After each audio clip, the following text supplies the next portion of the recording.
And I also feel like the quality of the presentation is not as good as before, but everything is still recognizable. I think we can give it a go.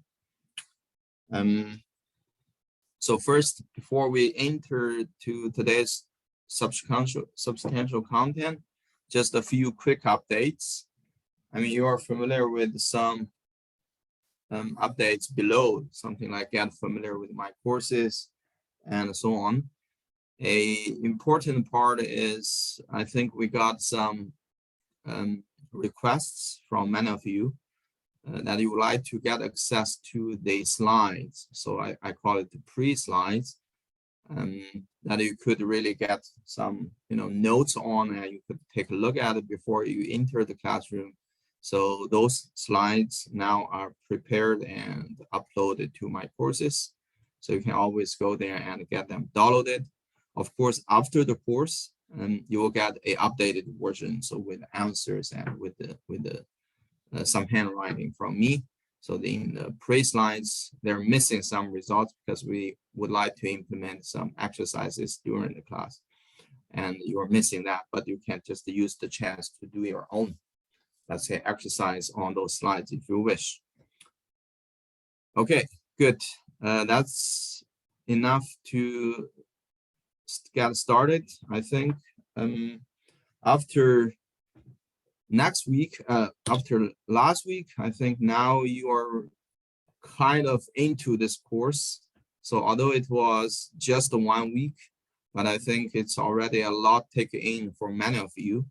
And because I have to say, as I claimed at the very beginning, the material science engineering is a course that is a little bit different from the courses that you have learned before. Yeah, it has its own, let's say, individual pattern from especially those mathematical driven courses. And I showed you this diagram at the beginning of our course just to get you prepared. Now I would like to show it again to you and ask you, so where do you think you are? Yeah, I already said at the beginning of the course, we will soon reach something like here, the valley of the despair or the depression part. So, and I think after the first week, most of you are probably here. Oh, now I have to use this device, I think. Otherwise, you don't see my drawing.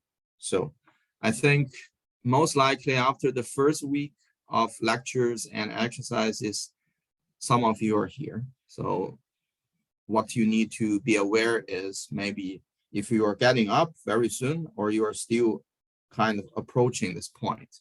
But I guess for most of you, you're not far from this. Yeah, so don't be scared and don't be really worried about the course. So whenever you're approaching or you're already getting up, so that means the next step, which is the alignment step, is not far away.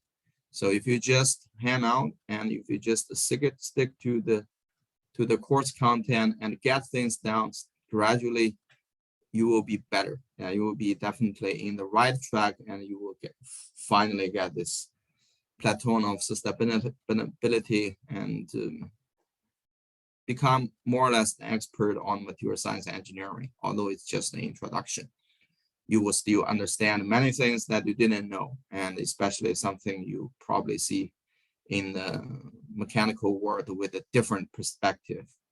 Yeah. All right. So that was a quick, let's say, feedback given to you. Yeah. And now we're going to move into our lecture today. So last week we spoke already quite a lot on the structure part, as you remember. So we were entering directly to the, let's say, the structure of materials, start from, let's say electrical structure, and then atomic structure, and finally we add up with the crystal structure. Yeah, that was the last lecture of last week. Yeah, I hope that made an impression on you. Yeah, you basically learn how to calculate the density of closed packed system. Basically, you revisit the conjecture of Kepler and you managed how to arrive the same results as he did. We moved all this concept to our materials world. So we know what is happening in metals, we know what is happening with their different structures, and these different structures will determine different certain property. And those properties are, let's say, we kind of study density, especially, and we also understand a little bit elasticity in terms of anisotropic and isotropic deformation when we speak about crystal, single crystal, or we're speaking about polycrystal. So you will learn really, really a lot. Yeah. And you probably at the stage that you cannot do a lot of correlation yet, but remember those knowledge and those knowledge that you gain also from exercise, because right in this week, we're going to be able to use those knowledge you just learned and interpret many things. Yeah. So as I said, we made a certain correlation to properties, but actually we didn't systematically study properties, right? So we systematically studied a lot about structures, yeah, in the last week. And that's why the aim of this week is going to be, we first would like to focus on properties in a rather systematic way. And then afterwards, we're going to go back to the structure again. So because with your, let's say, high school knowledge, you know some basic properties, electric conductivity and density, thermal conductivity, and all this. But for many other properties, you don't have the specific knowledge yet. So first, this week, we're going to focus on the properties in a systematic way. And tomorrow, we're going to go back from the properties to the structures to help you understand better what we learned this week about properties. Okay, so this is basically an introduction about this week's structure, this week's study plan, and you know how we're going to deal with those elements. So I could tell you at the beginning of our course, we're mainly focusing on these two parts. Yeah, and afterwards, we're going to move to performance and processes. So if you're interested in the following concept, just stay tuned. We will touch them later. All right. So as we're going to focus on properties, I'm going to tell you a little bit as an opening about properties. So as we said, we focus some general properties, like, for example, let's say we have elastic and we have spoke about density, or this very general and physical properties. Since we're going to be more or less studying, mechanical engineering for many of you, and we're also conducting this course in the school in the Department of Mechanical Engineering. So we're going to focus a lot on the mechanical properties. So right here. So what are the mechanical properties? If you haven't learned that before, you could see these properties include strength, ductility, fatigue, hardenability, creep. So all these different terms. And this is also not enough. So we will kind of show you more. And now we're going to make a, let's say, systematic study about mechanical properties of materials. That also gave us an introduction about today's lecture. So we're going to focus on the following items. So first of all, we're going to tell you when a material is exposed to mechanical forces and what parameters are used to express the force magnitude and degree of freedom. So from the high school, you know very good about force, you know very good about motion or displacement. And today we're going to open a little bit to a more detailed or materials related properties. And that's going to be a different dimension to describe the force magnitude and degree of deformation. You will learn that later. And after that, we would like to connect to the material part. So what is the distinction between elastic and plastic deformation? Because these are the two important parts of deformation. And after this kind of quantitative description, and we're going to go with some qualitative description with certain characteristics.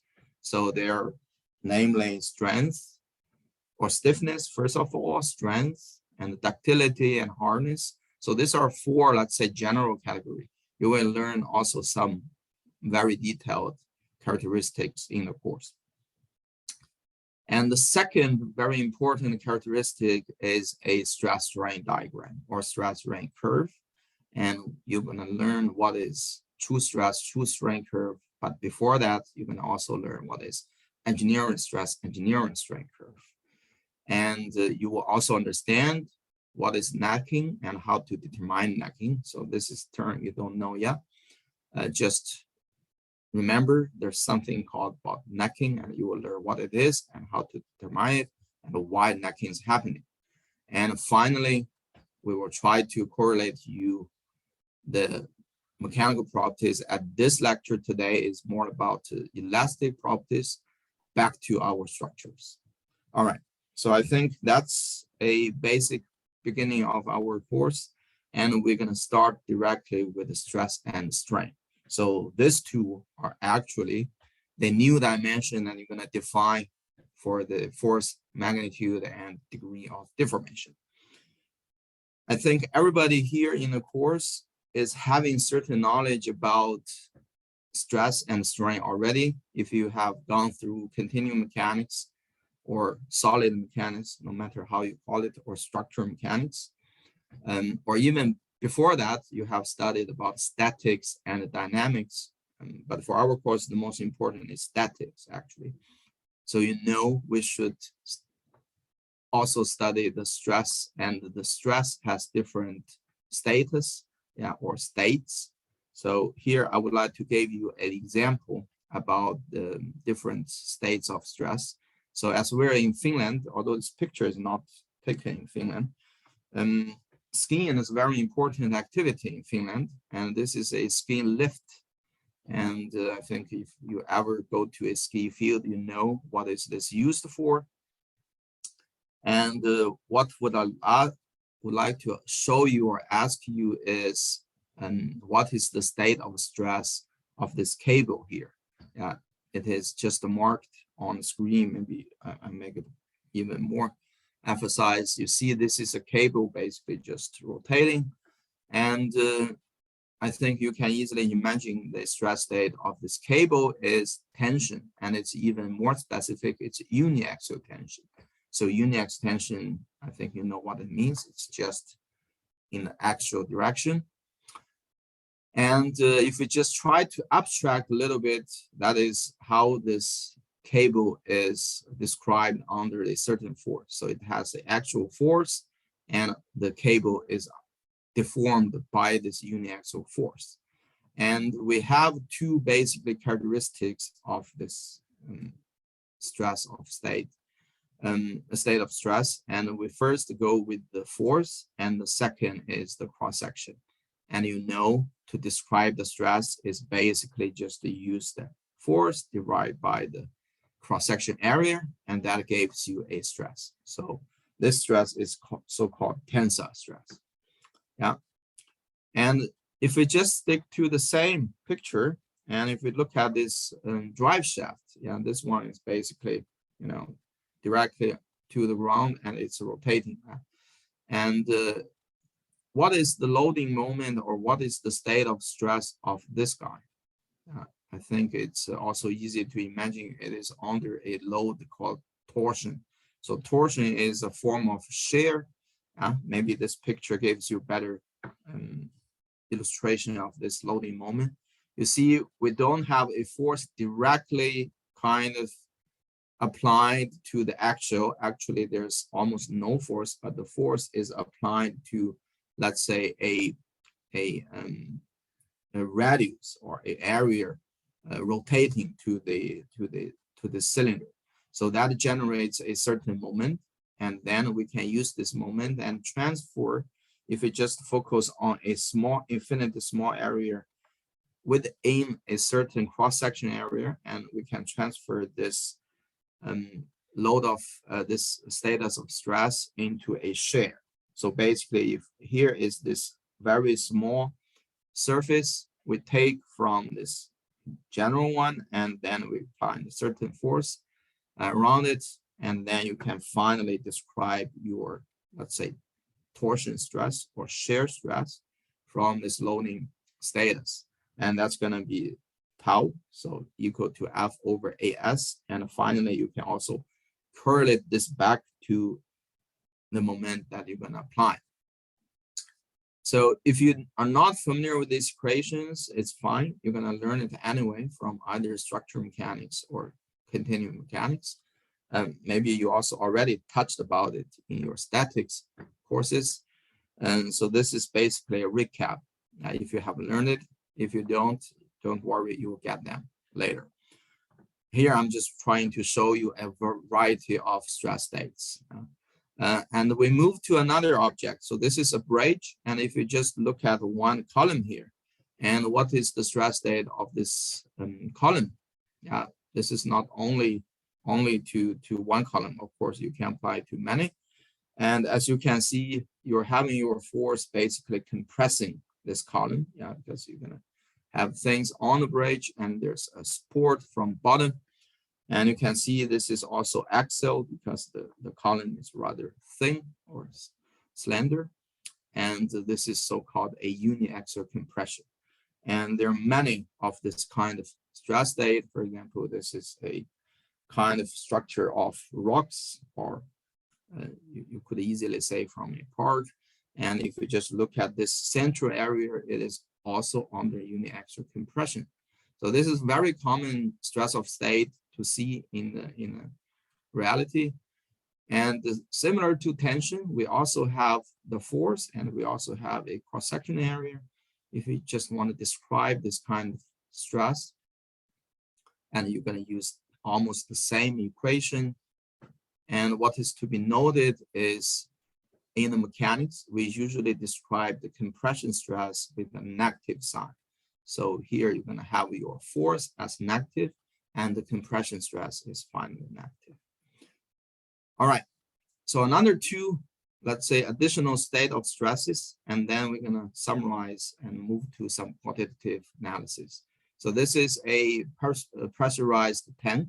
So this could be a tank containing, let's say, oil gas, or containing, let's say, liquid something, or containing hydrogen gases, and so on. And you are wondering what is the stress state of the tank. So you know inside the liquid it's basically hydrostatic pressure, but what is the stress state of this tank, of this containing material? And I could tell you this is so-called biaxial stress or biaxial tension, because the material of the tank is basically stretched in all the degree of freedoms, and except for the thickness, and this is the stress load. And you're probably wondering why it is not in all the directions. It's just the biaxial. So this is just for people who didn't study, let's say, statics or continuum mechanics. This is just because we have our stress described in a 3D coordinate system. So X and Y and Z. And if you just zoom into an infinite small element, you can always describe your stress states by these three directions. But you know, stress is a tensor, so it's not just by 3 values. Actually, it's going to be by 6 values. Maybe you know. We have the principal components. We also have the shared components.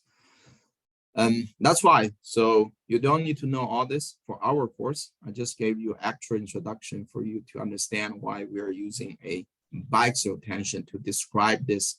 Obviously, it's a tension everywhere or in all directions. The last state of stress commonly see is what I already mentioned. So when we have some liquid or gas, it is under hydrostatic pressure. And if any object in this kind of medium, you could see this is a fish in the water, and the fish is subjected to some, let's say, hydrostatic compression.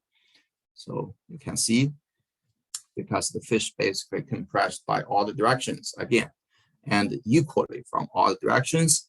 But for our study in the continuum mechanics, we always use 3 components once again, because we're using a 3D basically coordinate system with X and Y and Z. Yeah. Maybe just for you to understand a little bit why we're studying about pressure. We're studying about stresses and strain, not just the forces and displacement.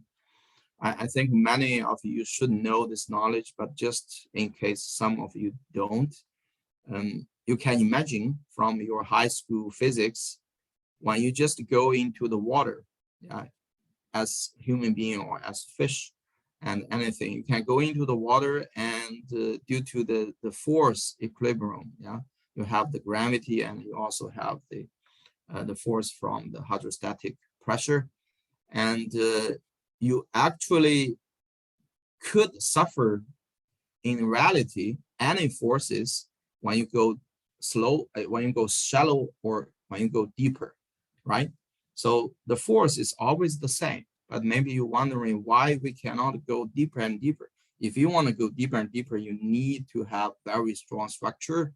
You need to really get equipped with certain things. And for just naked human being, you cannot go that deep.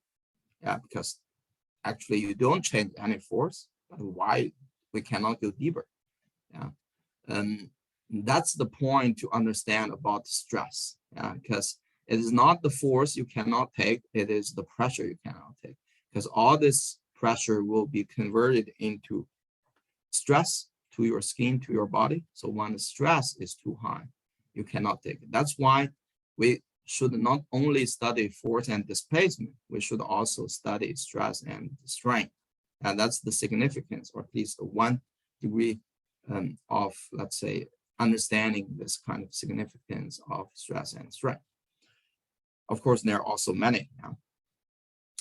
That was enough about different states of stress, and I hope everybody got it. And you can correlate them into many scenarios in reality, and you also understand why we need to understand. We need to study stresses and strains, and the forces and displacement are sometimes not enough. We're gonna begin first with some quantitative definition, so-called engineering stress. This is something you have already seen from the slides. It's sigma is equal to F divided by A0. And what is A0? So A0 basically is the so-called original cross-section area before loading. So this is the simplest definition of stress. So just to make you a little bit easier to understand the whole concept, we will be speaking about uniaxial tension for most of our courses. If we are speaking something different loading conditions, I will show you. But the main loading condition in our course is always uniaxial tension, because this is the easiest loading condition to understand many things. And if you just imagine this is your material loaded with the uniaxial tension, you get the so-called engineering stress for this kind of tension. And to give you a little bit more example is so-called shear stress, and this is exactly the same. So the force will be applied not by tension, but by shearing. You could imagine this when you just, shearing is something you don't apply, but torsion is type of shear and something you always apply when you want to just screw something or open a bottle of water and so on. And the definition is the same. So it's also so-called engineering stress. It's F over A0. But for torsion, we're going to use a different symbol. It's or for shear, it's tau. Good. The unit of stresses is something just to make you aware of. We usually use megapascal for engineering materials. You probably are more familiar with Pascal from high school, which is the unit of Newton per square meter. But if we speak about materials, usually the materials having some, let's say, strength or tensile strengths or yield strengths with a few hundred or even thousand megapascal. So that's why we usually go with megapascal. And this is the connection between that. And for engineering strain, its definition is also simple. As you see, if we're gonna subject our material under, let's say, uniaxial tension, naturally, you know, the material is gonna be pulled and it's gonna be expanded in axial direction. So if we have our dimension L0 at the beginning, and what is the tensile strain? So expressed as epsilon z. And what is the other strain, which is describing the horizontal direction? So that is so-called lateral strain, expressed as epsilon x. So as you can see, when we deform the material from the black to the green, we will expand from the axial direction in the z direction. So with a, let's say, a delta L. Yeah, so the total is delta L, let's say. And if we just use the top deformation to describe, that is half delta L. And the tensile strain or engineering tensile strain, in this case, is epsilon z is equal to delta L over L0. Yeah. And you can imagine from the lateral direction, actually it's shrinking. Yeah. This is natural knowledge. You probably have explanation there, but I'm not sure if your explanation is 100% correct. We will talk about this later. But your nature kind of institution tells you the material is going to shrink over the other dimension. And that's why for the lateral strain, we're going to have the delta D over D0. Yeah. And because it's kind of shrinking, and we gave a negative sign over there, so the epsilon x is a negative value. And this is for uniaxial tension. And if we just gave a little bit explanation about the shear, and you can say for shear strain, we describe it with a gamma. And this is a typical abstraction of shear. You know, we basically just apply forces up and down, but in a horizontal direction, and try to share it. That's why you see the height. So if we just assume initial height is y, the height doesn't change. What changes is the location of these points. Yeah. And that's why we're going to describe the shear by this relative movement in the horizontal direction. So you have the delta x over there. And you could also describe this kind of change with the angle so-called theta. And the shear strain will be defined as delta x over y, or y0, if you want to call it, the so-called engineering strain. And this is also the tangent theta. Yeah, this is, everything is easy to imagine, right? And the strain is a dimensionless unit, so you have no unit for strain. I think that's enough for a really very basic introduction about stress and strain and the beginning of our journey today. And we described all these definitions, and you understand them, and you understand the importance of them. Then we would like to finally know how to get them. Yeah, that's something you will be very familiar with after the course, which is called stress strain testing and stress strain curve. You know, when you have a material, you want to know how strong it is and what kind of force you're going to need to deform it. Because deformation is something you sometimes need it. For example, if you want to manufacture a product, yeah, it's, for example, let's take some cooking ware at home. So if you want to have a pot, if you have a plate, if you have, let's say, metal stuff, right? A fork, a knife. You don't have them like naturally, right? Let's say if you want to get a pot, basically you need to deform your material. Your original material is most likely a sheet. Yeah, you're gonna deform it into a shape of the pot. Yeah, and this applies to many other items as well. That's why we need to understand how much force we can apply to our material to cause this deformation. And we also need to understand how much deformation I could apply to my material in case I want to make a, let's say, 10 centimeter high part. But if the material is so brittle and it will break and 5 centimeter, that will make a failure. That's why we need to get this data for our material to understand how much force we need to deform them and how much tolerance they could be deformed. And this is the motivation for us to have this kind of data, and also the motivation for us to have this kind of test. And what you're seeing here already is the, let's say, so-called typical tensile test machine. It has also another name. It's called a universal tensile test machine. Yeah, universal means it is really applied everywhere. In any mechanical lab, material science lab, you would find such a machine.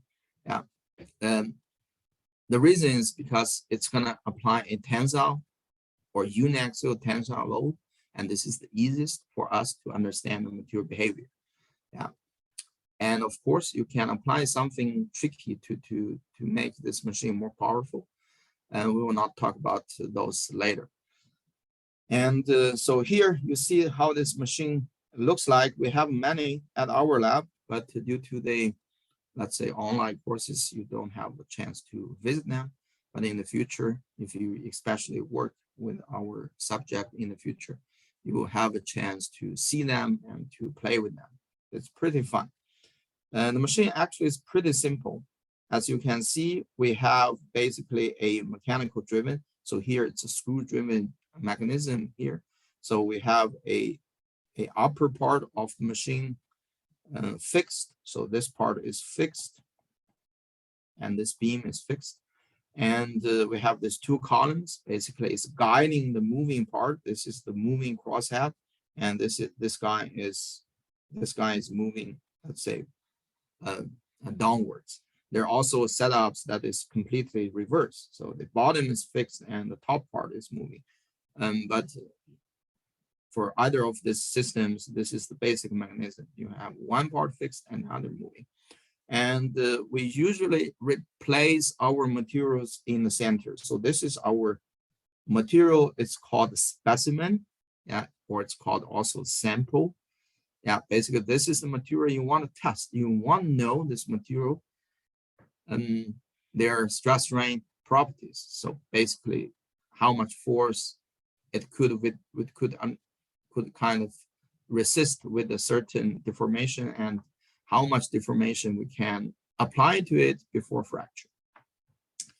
So you can imagine during the test, the crosshead is moving downwards and the material is getting pulled. This is exactly as a uniaxial tension abstract diagram I showed you before. And so you know the mechanism of this machine. You should now know there are two important outcomes of this machine. And the first one is so-called the force, and this is measured by the load cell. If you don't know the mechanism of load cell, it's okay. Basically, you just need to know this load cell is going to tell me how much force it is applied to the machine or to the sample to deform it. That is simple. Actually, the mechanism of load cell is also simple, and you will even learn it during today's lecture. And the second part, or the second output of this machine, is measured by the so-called extensometer. If you just study this word, extensometer is so-called, or a kind of combination of extension meter. So that becomes extensometer. So then you would already get the point of it, because it is measuring the change of length of your sample or of a certain given length. So here you can see the illustration is the tensometer is measuring and this part of the length, and it will give you finally a so-called third L. Because we know the initial length and then we know the change of it during this whole deformation. It is different, maybe just to clarify some doubts. It is different from the so-called displacement you're going to have from your crosshead. because you will also have this kind of change of length or so from your crosshead. But you have to keep in mind the displacement you get from the crosshead is actually integrating many features. So because the deformation is not only happening to your sample, actually the part of the clamping system, these guys, and also part of, let's say, the connections between the connecting and your sample is also deforming. So that's why the displacement from the crosshead is different from the third L. That we need this extensometer to get a very accurate change of the material itself. Yeah, that's why we're using the extensometer. I hope that's clear. That's really some detailed knowledge for you to understand this whole setup. And the samples or specimens for this machine is they're typically two forms. The first form is so-called cylindrical tests. We also cylindrical samples. You can see from this illustration here, it's a round bar basically, and you kind of produce a certain geometry to be clamped over there via screws. And there's also another type of sample, which is a flat sample. It looks like dog bone. Yeah, I'm not going to illustrate you here, but you could imagine when you have a sheet material, it will be difficult to produce a bar. That's why we could also have a sheet specimen or flat specimen. All right, so that's the test setup and the test machine. You basically know what you get, and I'm here illustrating what you get from the test. So this is so-called stress strain diagram, but before the stress strain diagram, we need first to get a force displacement or force elongation diagram. So the force is measured from the load cell, and the elongation, so this third L, is given by the extensometer. And this curve here is a typical stress strain or a typical force elongation diagram for many metal materials. So you see, we're going to go first like linear and then to a certain, is someone trying to speak? Yeah, okay, that's fine. And we're going to go to a certain turning point, and then we enter to a slow increase. Finally, we hit the maximum. And after the maximum, it's going to be a decreasing. And finally, we get a fracture. Yeah, if we just apply the kind of equations you just learned, so what is connection between engineering stress and engineering strain with respect to the force and the displacement or elongation, with these two equations, you can easily convert this diagram into so-called engineering stress strain diagram. So this is looking very similar to the left one because basically they're the same, because these two are constants and it's just scaling somewhat your force and your let's say displacement. Yeah. And I want to draw your attention here for this engineering stress diagram. So we easily kind of distinguish this curve from two parts. So the first one is so-called this linear part, and this is the linear part. And then the rest is this non-linear part. Yeah, you see. I don't draw on the full diagram, but you know what I mean. So on the left part, the material deforms in a linear fashion with respect to stress and strain, and in the right-hand part, it goes with a nonlinear part. There are many already characteristics on this diagram, so I will try to explain you one by one. Yeah. So first, let's focus on the linear part. I think everybody knows the linear part is referring to the elastic part, right? But they're not completely equal. So doesn't mean elastic deformation is always linear, because there could be nonlinear elastic deformation. Yeah, so that's why we're going to give the elastic deformation a proper definition. So that is non-permanent and reversible deformation. So that is elastic deformation. So it is non-permanent and reversible.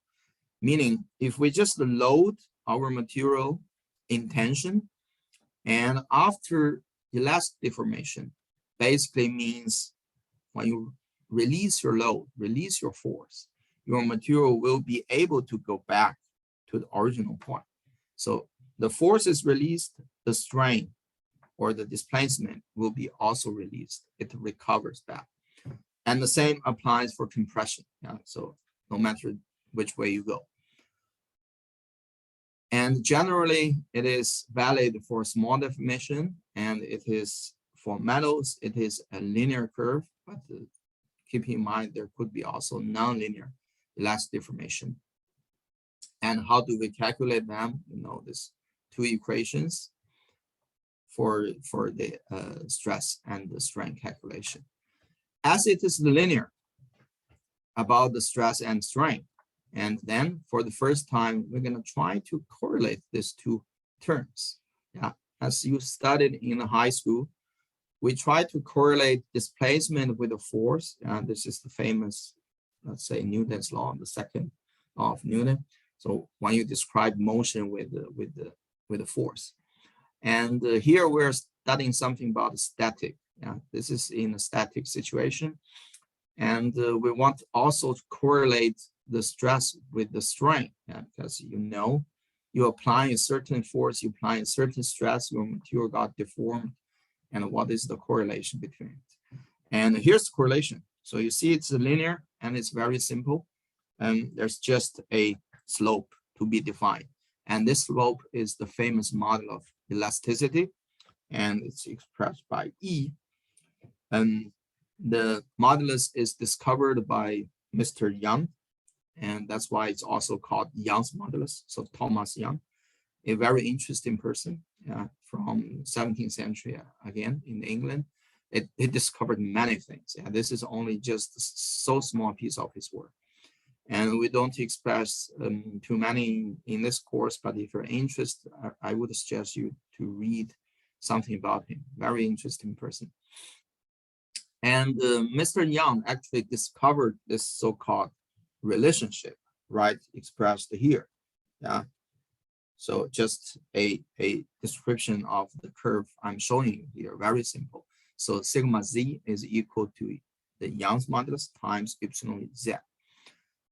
And you're probably wondering why this is called Hooke's law, right? So this is discovered by Mr. Young, and the E is called Young's modulus, and then the equation is called Hooke's law. And the reason is simple, because this equation is only valid when we're describing, let's say, the uniaxial tension. It's not only describing uniaxial tension. Actually, it is only describing the actual tension or the actual strain and actual stress. Because we have the z direction over there, and we have the epsilon z and also sigma z. Let me ask a question from the audience, and after that, we're going to go to a small break.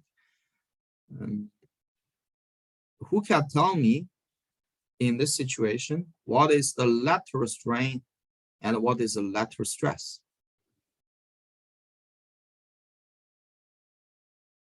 Is there any volunteer that would like to give an answer?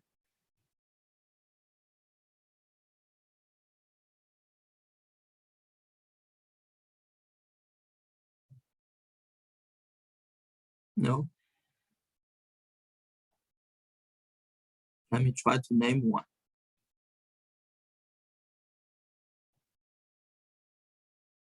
Nam. Nam, are you there with us? Yeah, I'm here. Sorry, I don't quite know. I think I can answer this question. Sorry. You cannot? Okay, let's try somebody else. Thomas.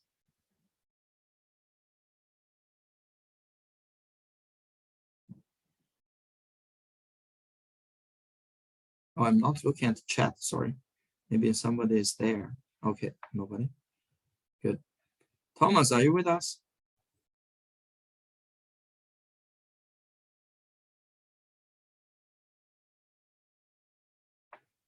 What about you, William?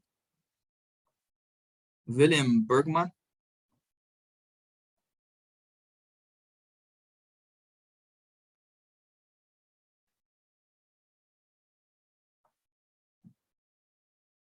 All right, I hope someone's there, but I'm gonna not go to the list further because otherwise we will not be able to take a sufficient time for the. Have you been talking about the Hook laws? Like, you mean the? Oh. Can you repeat your question? Sorry, I didn't get. Who was this? This is William. No, this is Esmatullah. Ah, nice. That's metal. Hi. Actually, I was asking for this uniaxial tension condition. Can you describe us what is the lateral strain and the lateral stress?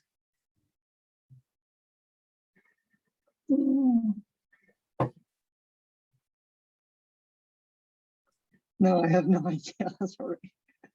Okay, that's fine. So I'm going to give you the answer because it's actually something you don't really think about because it is so into your mind. It's about Hooke's law. It's about the Young's modulus. You have the force, you have stress in the z direction, and you also have the strain. But actually, if we just look at this direction, the lateral direction, do we have a force? You know, the equation is general. Do we have a force in that direction? No. So that means our sigma is going to be 0 in that direction. So let's say sigma x. But do we have a strain? Do we have lateral strain? Yes, we do, right? Remember, we have the epsilon x. That is equal to what? Minus d or delta d over d0. So this is completely different from what we describe here, because if we take the Young's modulus, like E as a scalar, and times the epsilon x, it will give us something. It will give us a stress, right?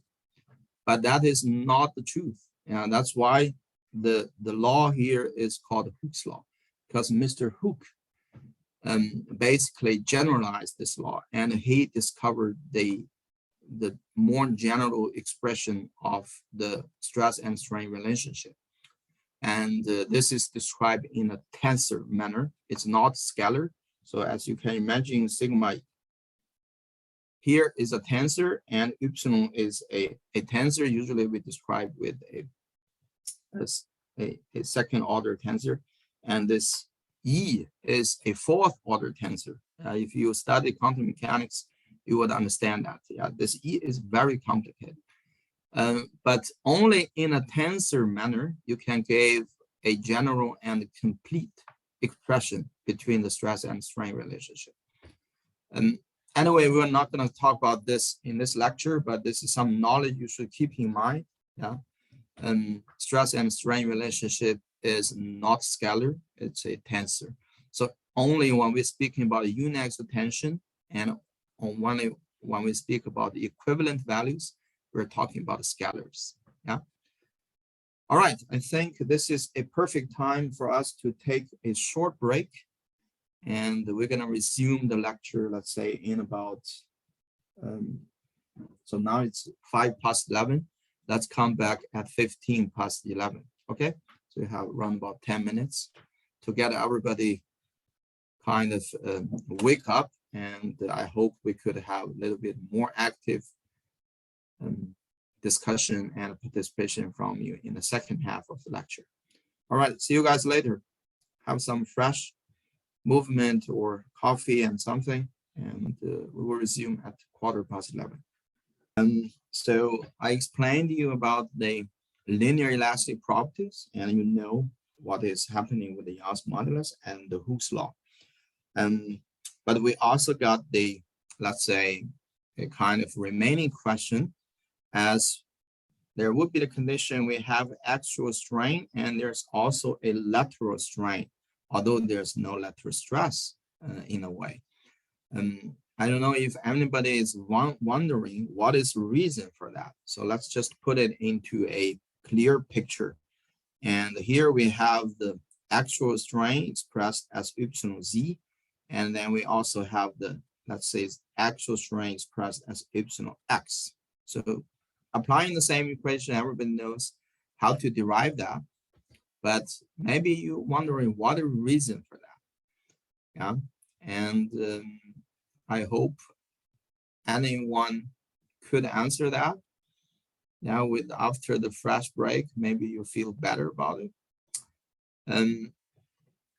Maybe you have in mind is more about, I would say, volume consistency. If that applies to any of you, you probably get the same reaction. You could reply me via, let's say, chat or via this yes in the Zoom. That is somewhat true, but not entirely true.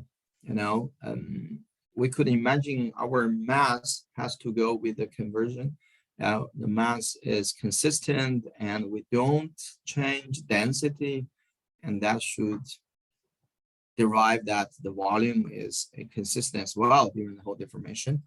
That is only partially true, yeah, because we're going to talk to you a little bit about the mechanism of less deformation, and the mass is of course consistent, but the deformation will cause slightly change of volume. Yeah. But the fact is, while you are just pulling your material and when the material is kind of extended in the Z direction here, and it will be naturally measurable, it will naturally shrink in the X direction, this way.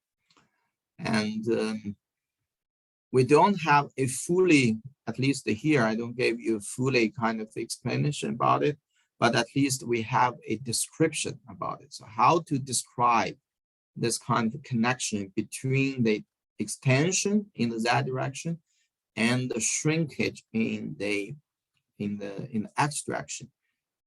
Actually, you can do an own exercise. If you just assume, let's say, volume consistency, because we know that there are the L in this Z direction, by applying volume consistency, you can easily arrive what should be the correlated value of delta D, because they can be, you know, just interpreted by each other. And then you could understand what this delta D should be expressed by the delta L. And you would just applying the same equation as I show you here, and you will arrive some values. I would like to ask you to make some comparison over there. But before that, I will show you what Mr. Poisson has discovered.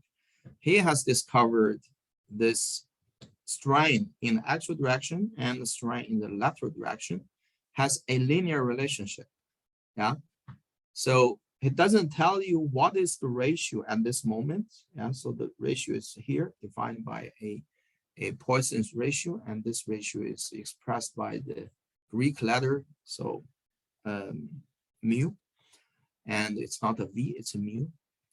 But he has discovered that these two strains are in a linear relationship.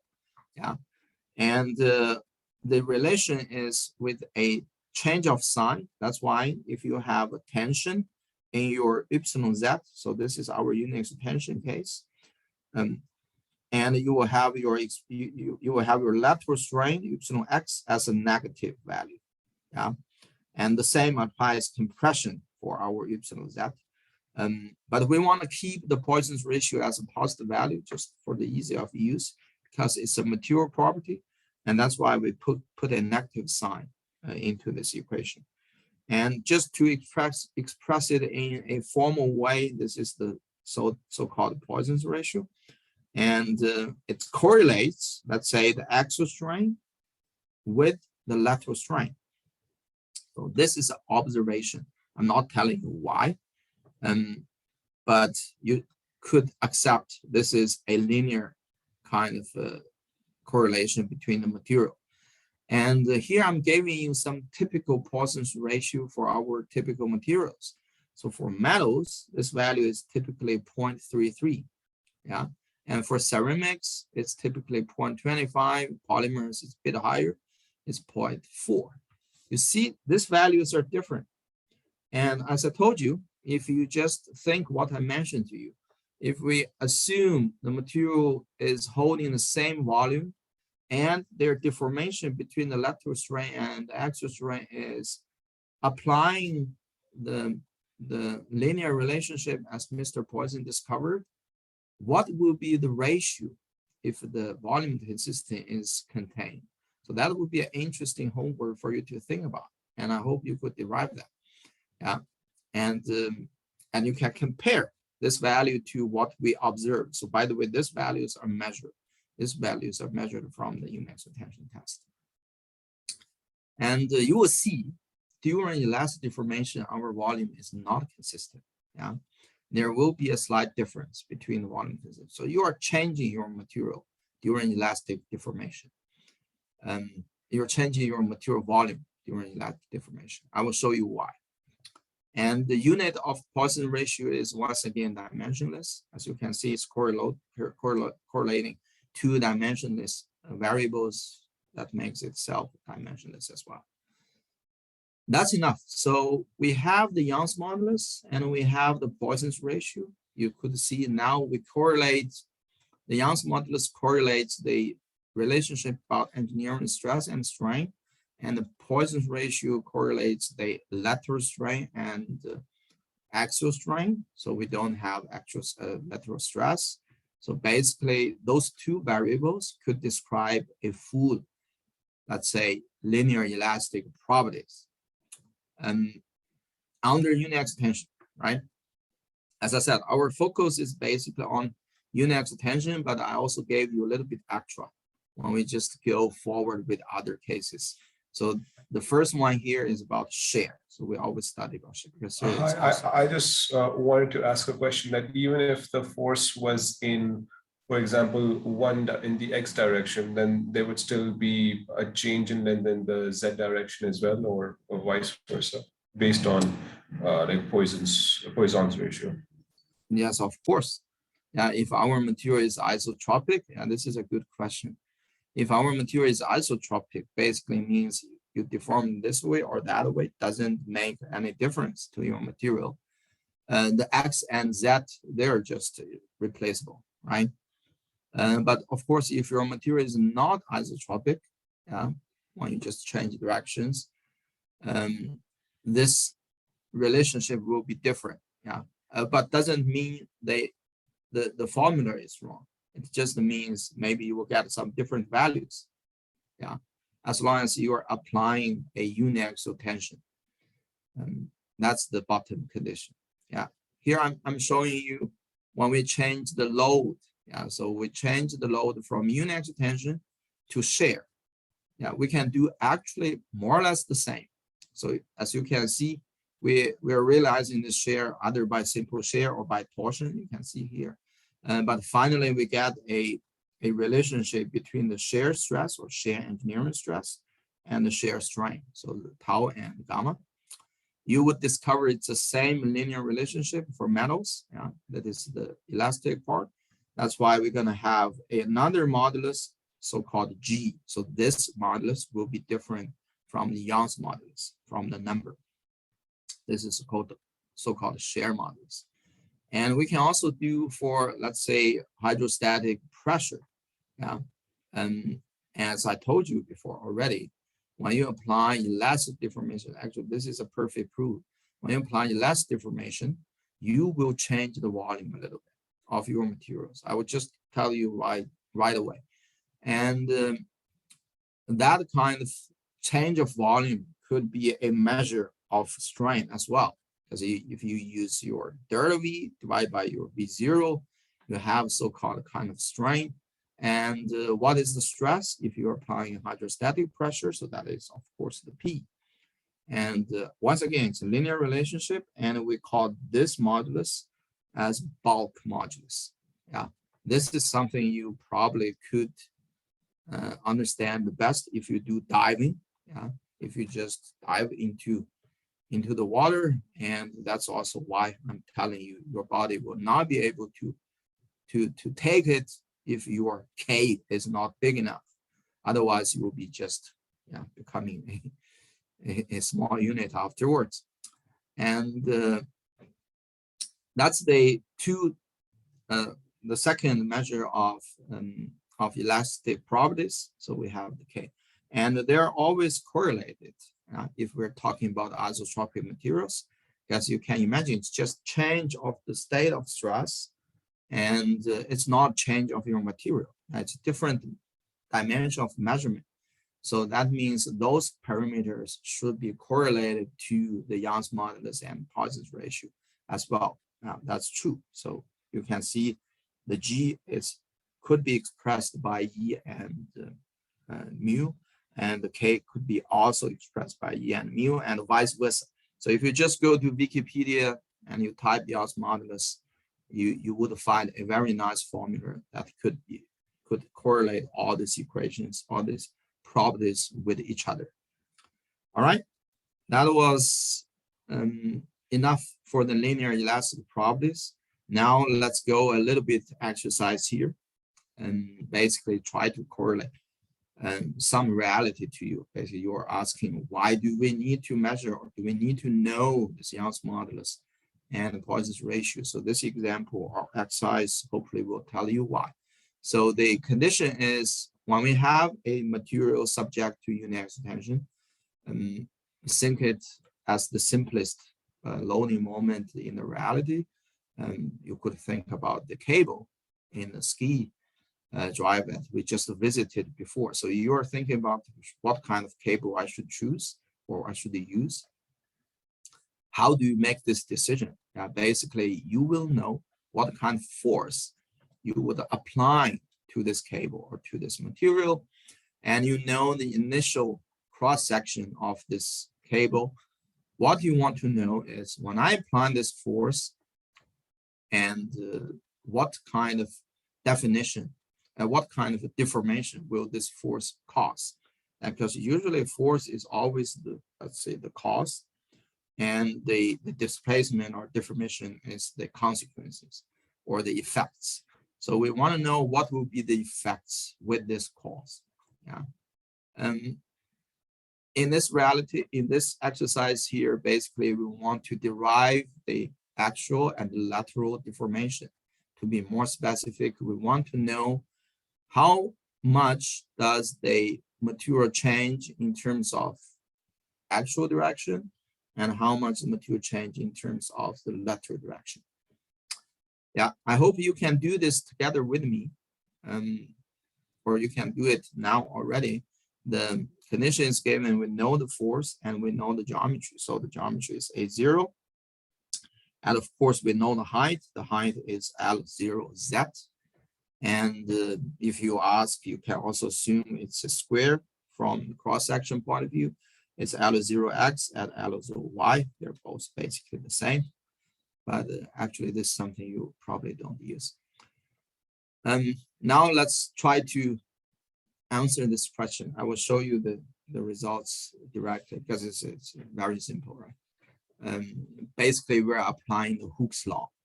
That's why we need to know the Young's modulus and the Poisson's ratio, because these two guys are the key for you to make an estimation about your cable in reality, right? You don't want your cable be deformed like crazy, because otherwise you will have a problem to drag your customers into the higher place. We don't want that change too much. That's why you need those two values. If we just express it in the Hooke's law, you will see the delta LZ. If we just go first of all from the Hooke's law to calculate engineering stress, we will have the F divided by A0, right? This is engineering stress. You got it here. And the Hooke's law tells us the engineering stress is equal to E times engineering strain. So what is the engineering strain? The engineering strain is delta LZ over L0Z. So we move the L0Z to the right-hand side, and we also take the E to the right-hand side. Then it becomes such a impression. So now you know what is the delta LZ. So basically, you could calculate that. And by using the Poisson's ratio, and it's very simple, you just take this term, so minus mu to your axial strain, and you get your lateral strain. Yeah, and this is the third Lx. See, now you can basically calculate what my cable will be behaving. Yeah, that's important knowledge. And from this exercise, you could also remember or learn the deflection or the deformation, because deformation, as I told you, deformation is the effect, is the consequence. We always trying to calculate the deformation with a certain kind of applied force. And the deformation is applied on, is dependent on, of course, the loading parameter, that is the force, but it's also depending on materials. So this is the Young's modulus, the Poisson's ratio, and also your geometry. Yeah, and this is the L0 Z. When you have a different length, your deformation or deflection will be different. And here you can also see when you have a larger Young's modulus, your deformation will be very small. Yeah, and that's why we, for many rigid kind of situation, we look for the Young's modulus with the higher numbers. All right, now we can have a look at our material families in terms of the Young's modulus. So which one is higher, which one is lower? As you can see, the metals and ceramics, they're pretty high, and the composite is falling a little bit behind, but the polymer is really slow, really small. Because we're going to focus mainly in the first degree, because composites is something hybrid between materials. You will see the metal ceramics are having much higher Young's modulus than the polymers. So the question is why? And actually, you will learn this kind of concept from our day one lecture, if you still remember. Here I gave you a little bit more detailed explanation about the Young's elastic deformation. So let's assume we have our material, initial stage. If we just zoom in, you probably get something you remember. We will get the crystal structures. We will look at our atoms. So they're just acutely arranged with a closed packing condition and configuration. Here, let's assume it's FCC. And if we just deform it by a small load, make sure everything's within the elastic, you will see our atoms will be deformed in such a configuration. So you're actually moving your atoms from their natural places. You remember, the atoms are preferred to stay with the lowest energy to form certain kind of bonding. And the most lowest energy are usually corresponding to the closed packing, right? So when atoms are in touch with each other. And when you apply this small loading within the elastic regime, actually you're just pulling your material. You're pulling atoms from their naturally selected positions to a different position. And that explains why the material is getting elongated a little bit. But it will also be shrinked a little bit because the atoms will naturally come a little bit together. But this range is very small. You have to imagine this range is very small because the atoms are already very close to each other and almost touching each other.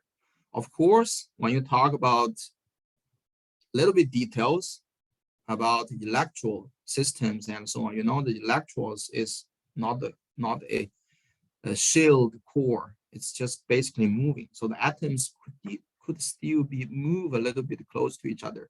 It's not like rigid. It cannot overlap. It could overlap a little bit, but atoms don't do that.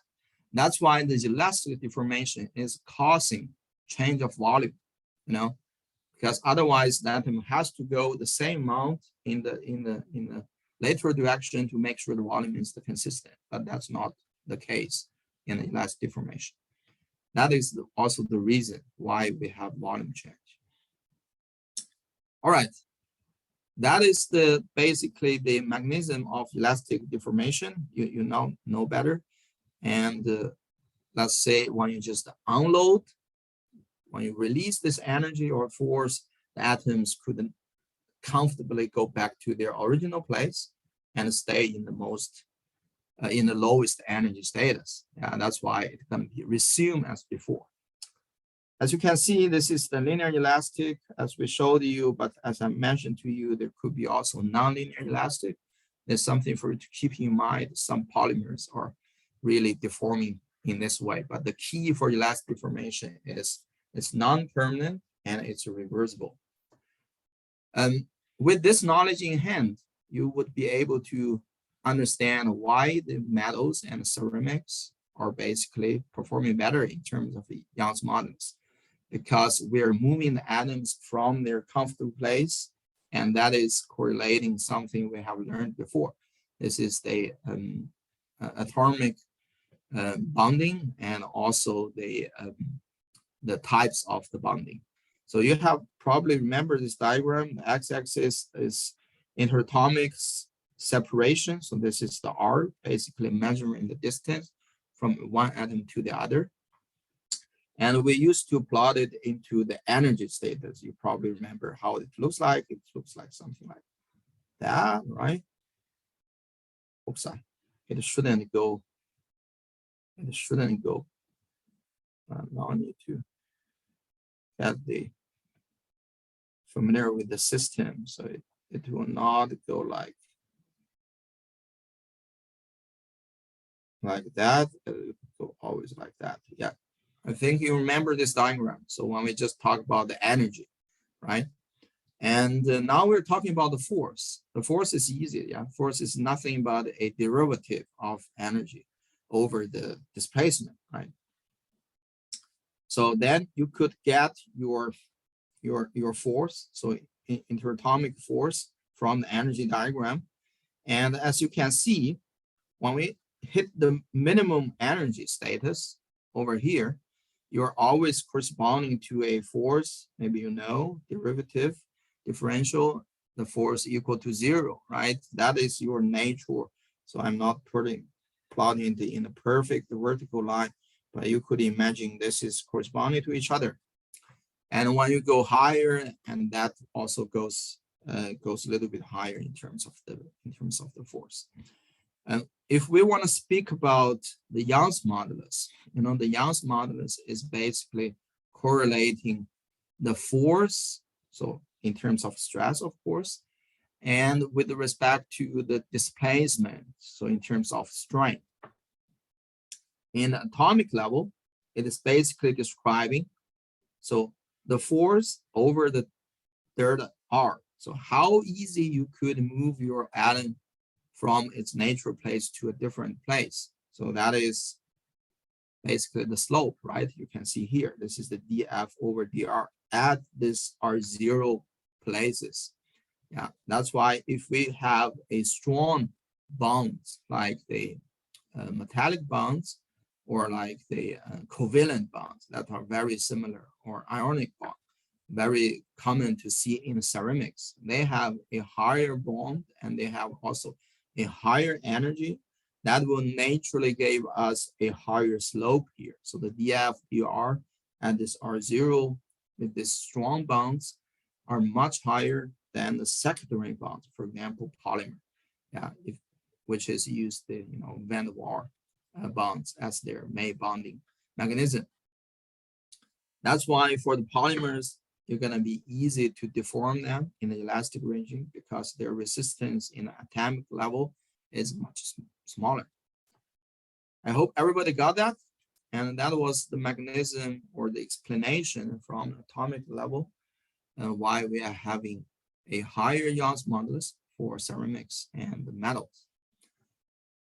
And that was also the end of, let's say, the elastic properties. Now we will have to enter the stress strain curve or diagram once again. We have spoken all the details about the linear part, so everything around here. But you see in the diagram, there are many features later because this is only a very small portion of the deformation, which is elastic. And now we're going to speak about all this non-linear part that you see here. So I would already draw you a few attention within this diagram before we go to that. There's a turning point as here from linear to non-linear. And as you can see, there's also maximum here, and there's a failure point here. So these are 3 characteristic points. Of course, they could be expressed in terms of stresses, as you can see, and it could be also expressed in terms of strains. So this 3 values basically. And we are gonna now talk about each of them in detail. But before we talk these characteristic values, since we have already spoken about the mechanism of elastic deformation, I would give you a little bit sneak peek about plastic deformation. But we will talk about this much more in detail tomorrow. So you see, we deform our material in elastic and it recovers to this naturally stable position. But imagine you're just gonna continue pulling. You just pull and pull. So the atoms will not be able to move without significant change, like you're just pulling. And what will happen to the atoms? I already showing you actually from this picture. Your bonds will be finally broken in a way, and some new bonds will be kind of correlated or established. That is kind of established by the word that you just learned. So the atoms will be dislocated from last course, and the new kind of bonds will be established. And this kind of dislocation or this displacement, no matter what you call it, that's at that stage, will cause some permanent deformation. That's why when you just release your load, your atoms will be only returned to its naturally, let's say, stable places, but those dislocated atoms will not be able to go back to their original place. So this atom cannot go back to here anymore. And that is the so-called plastic deformation. We will give you some definition a little bit later. That means that plastic deformation is permanent and not recoverable. And when you just release from the last point your force, so your force goes to 0. Your force goes to 0, but your strain will not go back to here, right? That will be elastic. It will go to a place like just indicated here, and this kind of strain is called the plastic strain. We can visualize even in a better manner here. So in the elastic regime, we load and unload, the stress goes to 0, the strain goes to 0. But when we enter the plastic, due to the atom dislocations, displacements, we will not be able to go back to 0, and it will always go back to a finite strain. So this is so-called plastic strain, and the stress will be 0 actually over there. And this is again a similar diagram as I show you, but here you can see the remaining part. So this is the strain that we applied in total. So, or the stress we applied here and the strain it caused in total. But when you just release your stress back to 0, you will have a remaining plastic strain, and you will release this kind of elastic strain. And this is called elastic strain recovery. And this is some important message to deliver to you, because it's a very common mistake that many students, engineers even, would make, because they consider when we just enter from the elastic deformation, so this is elastic deformation, to the plastic deformation, because we expressed usually in such a way. And they consider the deformation in this region is purely plastic. That there's no elastic deformation anymore. That is wrong. Because actually in this region is so-called elastoplastic deformation. You always have elastic deformation, even though you're in the plastic region. So keep this into mind. It's a very important concept. And of course, when you load it again, your material will be able to pick up the strands where it was left and continue the nonlinear deformation. All right. So that's some basic definition about plastic deformation and plastic strain. Now let's talk about those characteristics that I showed you at the beginning. The first one is so-called yield strength, and this is corresponding to the point that the linear behavior turns into nonlinear. Yeah, as you can see here, it's linear, elastic, and then it's at a certain point it goes nonlinear. And in most of the materials, this turning point is so natural, meaning it's so gradual. So you don't define a point very easily. So for very rare materials, you would find a very distinct point going like that. So you can easily identify there's a point with a discontinuity. That is the point for the turning. But for most of engineering materials, you would find a kind of gradual change. And that's why we're wondering, how should we define this point of turning? So how should we define the starting, the onset of plastic deformation? And here is a commonly accepted definition. It is defined as when the stress, the engineering stress, or definition about the yield strength. Yeah.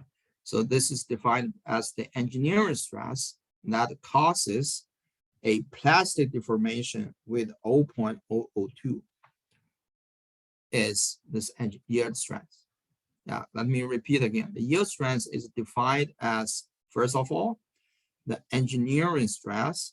So this guy that causes the plastic strain with 0.002 in terms of engineering strength. So this is engineering stress, this is engineering strength.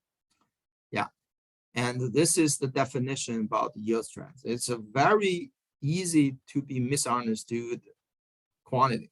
So believe me, you have to really keep this into mind. You could a little bit later on forget this definition, but revisit it and make sure you really get it.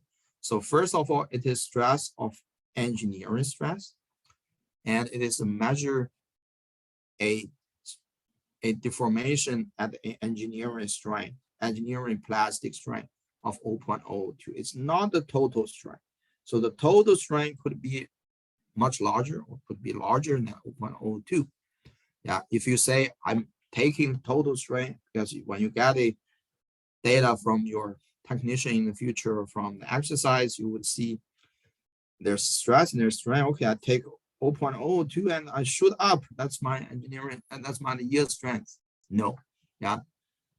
So you have to go with the definition. Yeah, as you can see, the point here is not stress, it's strength. Yeah, that's why it's a specific strength. Yeah, and this is only difference. So when you speak about the yield strength, you use the right term. Yeah, the strength, not the strength. I think that's it. You might be wondering why it has to be 0.02. Actually, this is just a selected number, right? It's small enough. We're still within this kind of onset. And it's also big enough to make sure we have a concrete value. You could also use 0.01, 0.05, doesn't matter. But if you don't define explicitly, the common practice in the community of mechanics will believe your yield strength is talking about this plastic strain with 0.02. And this is also so-called proof strain. Yeah, proof strain. Okay, that's the first definition. Now let's take a look at of the yield strengths of all our materials. You could see, and we have the metals ranging in a very large spectrum from 10 megapascal up to 2000 megapascal. Nowadays, I think we could reach even 3000, 5000 megapascal with metals, and polymers much smaller. And you're wondering why we don't have values for the ceramics and composites, as you read here, because they will be kind of difficult to enter the plastic deformation. So they will first enter a failure stage before they go to plastic deformation. So you will also learn a little bit later about why these materials are so hard to be deformed. All right, that's it about yield strength. So that is the first, let's say, characteristic from this curve. You see, this curve is pretty simple, but there are a lot to learn from this curve. And the second characteristic is so-called tensile strength. It's also sometimes called ultimate tensile strength. So abbreviation is something like UTS or TS. So you would see both of them. One, they're illustrated, you know what they're talking about. It's nothing about this maximum point, yeah, in your engineering strength strain diagram. So first of all, keep in mind it's a maximum. And the second point, it's a maximum in terms of a engineering strength. That is important. Yeah. And since we're here, actually, I would like to show you this kind of small icons also here. So you know, we are already said about it. When we go to this maximum point, your material will start to become a little bit unstable. Yeah, it will develop a neck. So this is the neck, as you can see here. And finally, this neck will lead to the fracture. So I think everybody has this in common sense. But I don't know if you ask yourself why the material suddenly at the point cannot harden anymore and reach a maximum, and that maximum developing a neck, and finally it goes to fracture. Why can't we just deform it, right? Because the materials can be just ultimately deformed in the ideal case, right? We will talk about that later, because there is a mathematical explanation, a very beautiful mathematical explanation to you why we would have a maximum point and why we would develop a neck at that point. But for now, I will first explain you what is tensile strength and how this tensile strength are kind of seen in our common engineering materials. Now you can see they're basically the same, but finally we have our ceramic and composite back. Yeah, because the tensile strength is only telling you the maximum. And those guys do not have plastic deformation, but they have a maximum in terms of engineering strength and engineering strength diagram. So that's why they will have their tensile strength. Yeah, as you can see, the top level of all these materials are similar. Yeah, and only for the ceramics and composites, their tensile strength will be similar to their failure strength. Yeah, because that's their failure point as well. And the second concept we would like to reach is so-called, no, not the second, already, let's say third, is so-called ductility.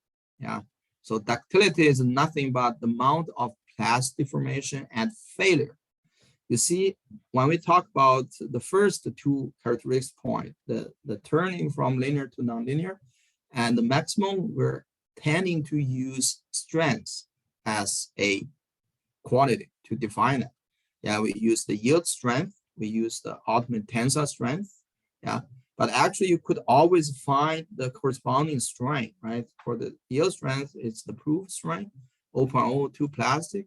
And for the UTS, it's so-called uniform strength. Yeah, it's expressed as AG. I will show you later. But for the failure point, we tend to use strain to characterize it, because the stress is not that important at that stage. We care about how much deformation our material could suffer before failure. That's why we use strain, and this strain is referred to as ductility. And there are two ways to describe ductility. The first way is to use it as, let's say, lateral strain or lateral deformation. It's easy. It's just the final length of your material minus L0 divided by L0 and times 100%. This is a little bit different from, maybe you see I'm using LF. Little bit different as delta L from L0. Of course, it can be also the same, but I'm just telling you that delta L at fracture or right before fracture is not that definition, because if you just use the delta L right before fracture, will give you a strain right here. You see the difference? The difference is about this elastic part recovery. Because when we refer ductility, we're referring to the plastic deformation, not the total. But to be honest, these two values are so similar and they're very close. So also you would say people would use some, let's say, approximation by the total strain to describe ductility. That is okay. The second way to describe ductility is by the reduction of area. So you can see we are getting expanded in the actual direction. So the material is also shrinking in the area. And that's why we could also use the A0 minus the final area AF divided by the A0. So this is also another way to make sure you have to measure your ductility. All right. That's the ductility. Now we're going to talk about a little bit another two terms, and then we will finish today's lecture. The second term, or the second kind of category, actually, because we have described this as three characteristic points in terms of either stress or strain. And now we would like to use a kind of concept of energy to also describe some features. The first point is so-called resilience. Maybe you know this word nowadays. We always try to get a resilience type of life or so. In engineering materials, the resilience is measuring the ability of material to absorb elastic energy during elastic deformation. So meaning this kind of energy is given to your material and you could also get it back fully or almost fully. Yeah. So a measure of this is so-called modular of resilience. This is UR, and it's very easy. It's basically the energy that is caused by your engineering stress and strain. So we're basically looking at this area under the stress strain diagram. If you write it into an integration form, it's looking like that. But you can also use a approximation. Approximation is actually just the yield strength times the proof strain, right? Sorry, times the epsilon y, not proof strain, but this strain right here, and the stress right here. So we're actually calculating a value of this small area. So it's not exactly equal to what we have here, because you have this little bit plastic strain with 0.02, but this also a good enough approximation already for the resilience. And correspondingly, we could also describe the total energy that the material could absorb during the whole deformation before it's a fracture. So that is so-called toughness. Yeah, this is the amount of energy absorbed before fracture. As you can see, we could express it also from this stress strain diagram. Basically, that's the energy of the whole curve surrounded by this space. And you can compare a few different materials. For example, if we have ceramics, usually we don't have plastic deformation. It will have a rather small toughness, and some polymers or so, it could have quite a lot of plastic deformation, but the strength is so low, it will also produce a rather small toughness. Metals could really go with a high toughness because it has high strength and high ductility. Yeah, that means for brittle materials, so that is the ceramics, we're having small toughness. For ductile fracture, we are not necessarily going into larger toughness because polymer could be ductile, but doesn't produce too high toughness results either. All right, I think that's a perfect time to end today's lecture. I want to give you a thinking point just for you to do to begin our tomorrow's lecture. Is we're actually now describing everything by engineering stress and engineering strain. I want to ask you, are engineering stress and strain 100% correct? This is a question for you to think about. are they describing my material intrinsic features correctly or not? Or they are rather actually a consequence or effects or the results of my materials. So we'll discuss this problem tomorrow. And I hope that's the end of it. I hope everybody enjoyed it, and we will now finish the lecture. And I need to find the button how to end this. Okay, we will keep and stop. All right. I hope everybody enjoyed it, and I wish you a good beginning of the week, and see you tomorrow.